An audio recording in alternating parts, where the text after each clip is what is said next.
Oke, Akang Diki Ikhwan Garut. Siap. Akhirnya masuk ke channel Melki TV ya. Melki Family. Alhamdulillah bisa ketemu hari ini Alhamdulillah. ya Mel. Nggak sengaja ya. Aduh, nggak sengaja. Dan ternyata momen Indonesia Giving Fest ini jadi bukan hanya penguat zakat, tapi penguat kita juga ya buat Alhamdulillah. silaturahim ya. Iya udah lama nggak ketemu. Biasanya cuma video call juga susah banget di video callnya ya. Siapa itu yang Kadang-kadang, kayak gitu? ah Siapa yang kayak gitu? ya semuanya lah teman-teman kita. Nggak cuma Milky doang. Ya ini saya mau curhat dulu gitu ya. Mau curhat. Waduh. Jadi ya sebagai teman kita harus sering-sering lah silaturahim, tanya-tanya kabar ya. Waktu ada yang sakit kita doain biar cepat sehat. Ada yang kesusahan ekonomi kita bantu. Kan kita nggak tahu ya kalau nggak pernah berinteraksi minimal video call atau apa ya kan kita nggak tahu ya. Dengan barangkali teman kita Mel ya ada yang perlu dibantu ya kita bantu gitu ya. Iya, iya, iya. Apalagi momen Jakarta sini ya. Indonesia Fest ya. Iya. Iya. Mel kita Mik, mau mik ngapain lu, Mel? mik lu di sebelah sini biar. Nah, Oke. ya. Oke. Kita mau ngapain nih Mel? Mau ngapain Mel? Enggak, gua ini aja. Kita kan udah temenan lama ya. Ya. Berapa tahun Dari ya? 2008 ya. Ya 2008. Ya Jadi sejak kita kuliah lah. di antara kawan-kawan kuliahan yang ketemuan lagi ya cuman ini doang nih. Alhamdulillah cukup sering ya. Iya, walaupun Dibanding yang lain kita cukup sering. cukup intens lah ya. Kalau nggak di telepon ya ketemuan. Walaupun ini si Diki ini udah ada tinggalnya di Bandung sekarang. Di Ya, mana Bandung perumahannya? pinggir. Jadi curhat lagi nih Mel. Ah, Kan tinggal itu di Tanjung Sari Sumedang. Jadi kalau ditanya tinggal di mana, deh kan? Kalau dibilang Sumedang, orang mikirnya tuh jauh. Kayak kita kalau bilang di Bogor, padahal tinggal mungkin di pinggiran Bogor tuh kayak pinggiran di agak-agak Depok-Depok gitu kan. agak-agak Depok dekat. Dibilang Bogor jauh banget sama kayak saya Mel, gua Mel. Bilang Sumedang jauh banget, dibilang Bandung bukan Bandung. Jadi Tapi emang jauh kan? jauh. Dari Jakarta jauh gitu kan. Jadi sekarang tinggalnya di situ, di Sumedang, maksudnya Sumedang. Gimana rumah lu di sana, nyaman nggak tinggal di situ? Karena lu kan sempat mau dijual rumahnya. Habis itu Ya, nggak jadi. ya nggak jadi karena nyaman ya. Terus dijual kenapa? Itu adalah lintasan pikiran ya sesaat waktu itu kayaknya pengen pindah ke Bekasi waktu itu ya. Istri pengen pindah ke Bekasi ya nggak jadi ya karena satu hal kita masih di Sumedang sekarang. Kenapa Ini ngambil? Q&A-nya khusus gue ya Mel ya sekarang ya. Gue Iya lah. diwawancara kayaknya nih. Iya, enggak, kita ngobrol aja. Kenapa lu ngambil rumah jauh-jauh? Lu kan tinggal lu di kuliah lu di UIN. Ah, Ngekos udah terbiasa dengan UIN. Habis itu selesai itu kerja masih di Jakarta lah gitu ya. Kenapa lu ngambil rumah di Sumedang, Bandung, apapun itu, sementara kerjaan lu di Jakarta. Kecuali lu kerjanya di Bandung nggak masalah gitu. ini lu nanya karena emang belum tahu ya? Apa gimana? Iya, gua nggak tahu, gua nggak tahu. Oke. Jadi latar belakangnya itu ya pertama setiap orang tuh punya impian. Ya enggak? Melki Ya, punya impian enggak? punya, Nah, punya. jadi setiap orang tuh punya impian. Nah, ini tuh impian istri ya. Istri itu ya siapapun istri lah pasti pengen punya tempat tinggal yang nyaman. Ya, Nyaman itu dalam artian mungkin ya milik sendiri, milik bukan sendiri. kontrak ya. Oke. Karena kalau ngontrak itu pasti ada keterbatasan lah, kita pengen ini pengen itu ya, rumah orang lain ngapain kita perbagus gitu.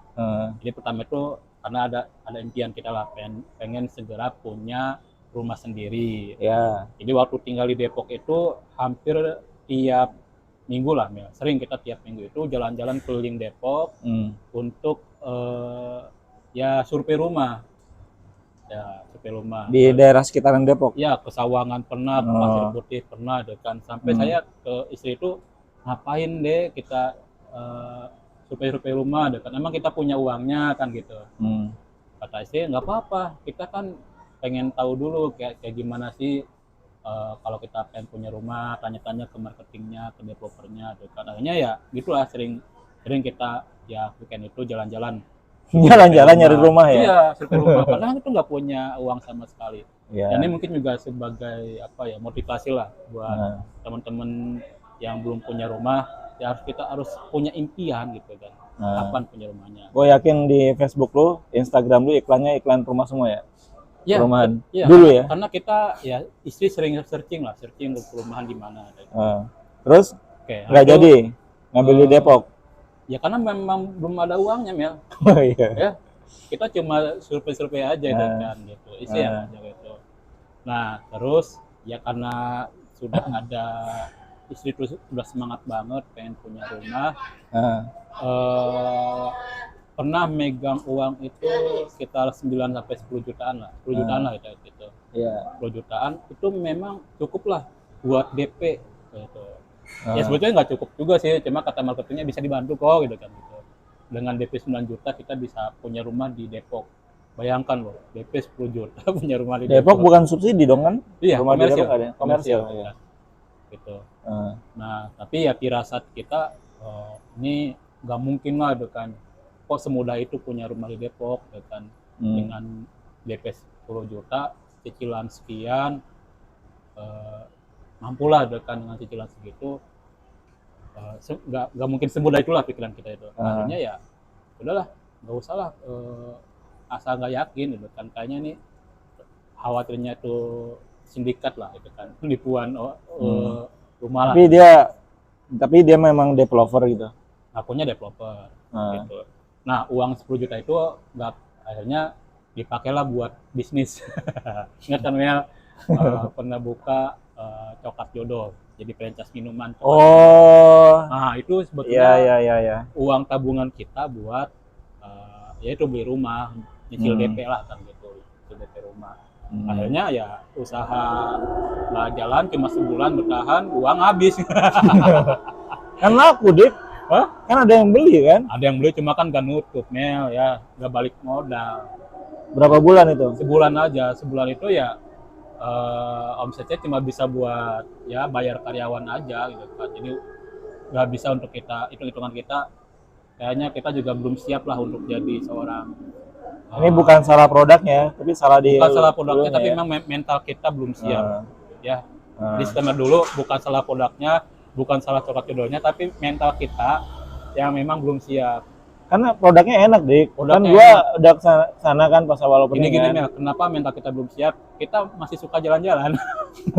Jadi ketika buka usaha itu benar-benar kita harus fokus ya, nggak bisa jadi sampingan. Harus fokus.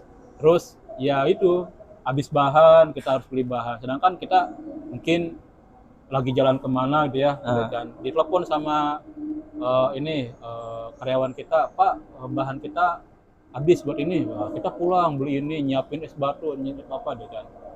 Kita kayak belum siap kayak gitu ya. Masih menikmati gaji bulanan. Iya, masih pengen menikmati ya, belum siap untuk bersusah-susah gitu kan untuk membangun usaha. Baik lagi Mel, pertama ya, kenapa gue punya rumah di sana? Impian. Terus yang kedua, ada kesempatan. Kesempatannya apa? Jadi waktu itu tanya-tanyalah ke HRD di Rumah Zakat. Ada nggak program perumahan buat Amil, ya, buat karyawan? Nah, alhamdulillah dikasih tahu ada program perumahan Amil di Tanjung Sari, Sumedang gitu. Katanya aksesnya dekat ke Cileunyi, cuma 10 sampai 15 menit ya. Terus DP-nya juga terjangkau, dan kita juga nggak merasa takut atau khawatir ya bakal kena penipuan atau apa gitu kan, karena ini lewat perusahaan langsung ya gitu. Jadi saya tanya ke istri, mau kita survei ya, nggak mau dulu, maksudnya ayo kita survei, saya ajak langsung ke perumahannya, dan cocok, mau gitu kan. Jadi ya gimana istri juga yang ya tapi kan jauh, Dik. Ya itu udah dikasih tahu resikonya kalau kita ngambil di sana ya kan pasti kerja nggak mungkin semudah itu pindah ya. Iya. Ke Bandung ya. Jadi resikonya bakal LDR. Jadi memang tiap LDM. Apa tuh? Long distance marriage. Ah ya, gitu. Lu kan udah nikah. Oh iya. Kan married juga relationship apa begitu. Jadi ya udah dikasih resikonya bakal sering ditinggal ke Jakarta, tapi ya istri siap gitu kan, karena kan ya nggak akan lama lah gitu kan. Tapi keluarga lu udah dari sana sebagian atau lu sendirian di sana? Maksudnya ada anak-anak. Di antara tetangga lu nggak ada yang saudara lu gitu maksudnya? Nggak ada saudara, nggak ada siapa-siapa di sana, benar-benar kita merantau lah ibaratnya, mandiri gitu kan. Dan untungnya istri itu mandiri banget lah, orang Jawa memang mandiri lah. Terus perumahan yang di sana tuh memang banyak amil yang di sana? Iya. Gimana rasanya tinggal dengan teman kerja?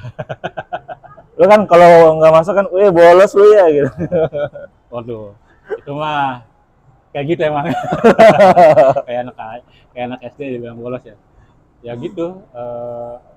Pertama ya kita bersyukur dulu ya, akhirnya punya rumah ya.